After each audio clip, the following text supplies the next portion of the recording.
Saxon's Trig, lesson 64, the complex plane, polar form of a complex number, and then sums and products of complex numbers. It starts on page 412. So the first thing in section A is talking about the complex plane.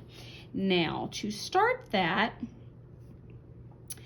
I'm going to talk about how would that graph. Now, instinctively, you should recognize this from before, where we started off with X and Y, and we changed it over to the I and J. So when it's written this way, it's the same as basically calling that -2, -4, so you know where to graph that. So you don't have to actually write it in its parentheses. You can just jump to, I'm graphing -2, -4, and there's that dot that's being described.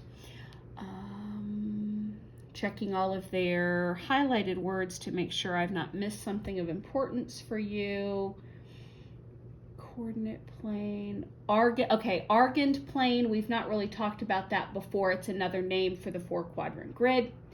And then of course complex numbers are the ones that are imaginary, where we have the I in them. Not this IJ combo, but the I meaning the square root of -1. Again, confusing with the overlapping of letters, and that's why they do that with the little caret top to remind you we're not talking square root of -1.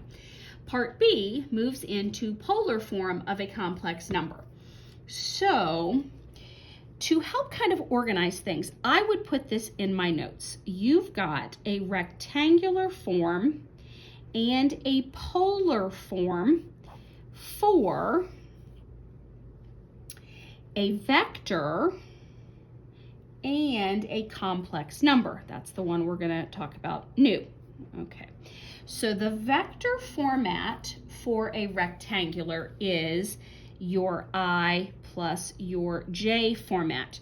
The polar form of that is your hypotenuse, your upside down division box, and you've got a degree. For the complex numbers, it's going to shift, and instead of keeping I and J, don't ask me why they complicated it this way. This one does not get a letter, it's just the number, and the I shifts to the end. Now, it's not the careted I, it's just literally I to tell me that it's complex. But the I is always attached with the Y number, so you're going to have the X number plus the Y number with an I. All right, now, how does the polar form look when you shift that around? It goes to hypotenuse, and then the word cis, and then a degree. Now this cis stands for cosine plus I sine. Now they don't get into all of that. Well, they sort of do. They show you that it's, oh, I don't like the way they showed it.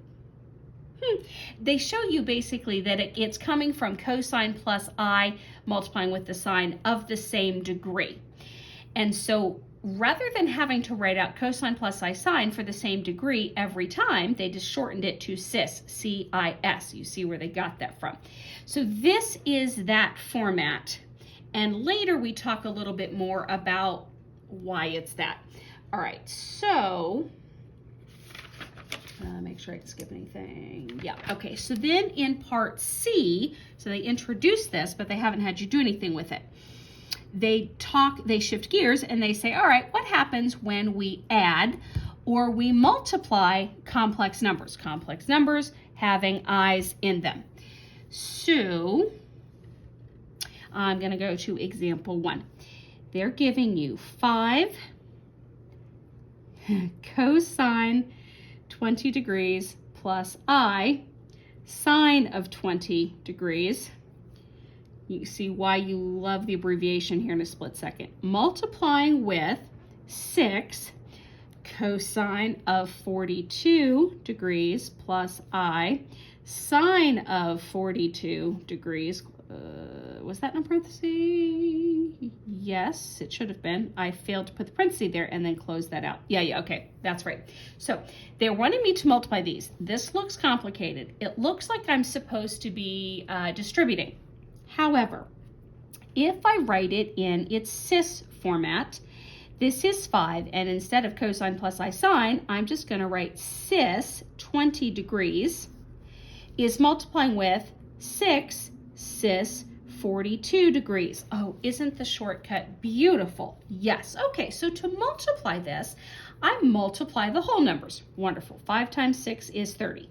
Cis, and then instead of multiplying the degrees, because when I multiply degrees, it's like in other things in math, like logs and that sort of thing, it goes to the plus. So when I multiply these, I actually add them. So 20 plus 42 is 62 degrees.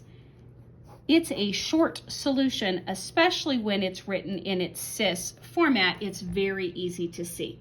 All right, example 2. This time it's in its cis format. Yay. 5 cis 280 degrees is multiplying with 7 cis 300 degrees. So this multiply is 5 times 7 is 35 cis, and add 280 and 300, and you get 580 degrees.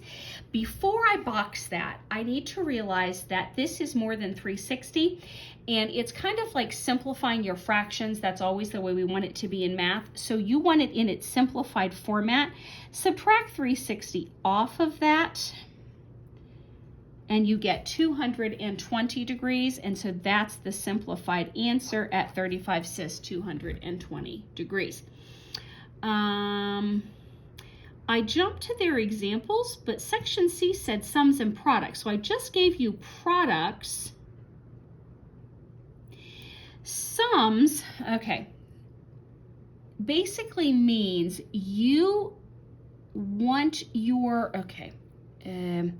2 root 3 plus 2i, because that's complex with the I here at the end. If you are wanting to add that with 2 plus 2i, these are my I numbers, and I'm allowed to add those together, which would be 4i at the tail end. And the 2 root 3 and the 2 I'm allowed to add together because they're not my I terms, but they're not like terms, so I can't really do that. So I'm stuck at writing this as 2 root 3 plus 2.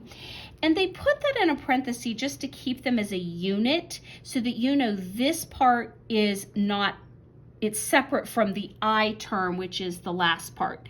But if you fail to put it in a parenthesis, that's okay.